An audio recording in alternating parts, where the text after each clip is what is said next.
all-time favorite book is Jane Eyre. Yeah. You have to come closer. And what else did you want to ask me? What's the biggest influence in your in this book affect your life? Well, like I said earlier, what I find most interesting about Jane Eyre is the very gothic elements to it.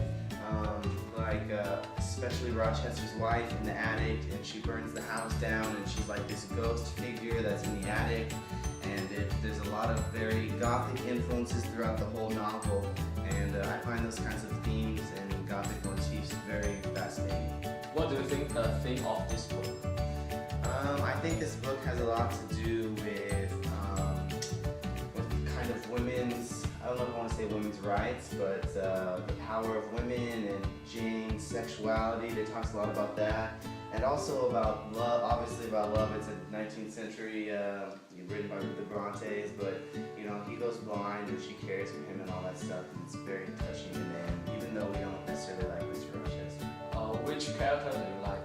Which character do I like? Ooh, that's a good question. I like Mr. Rochester because I identify with the male characters, and I wish I had enough power to walk a woman in an attic to birth years and years. Okay, I got it. So, when do you start to read this book? I read this book in high school, but then I don't think I read the whole thing. I read pieces of it, and then I really read it again in school. I want to say like maybe last year for one of my English classes in college. So.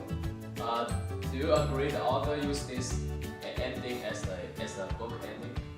What about the ending? Do you like the ending of this book?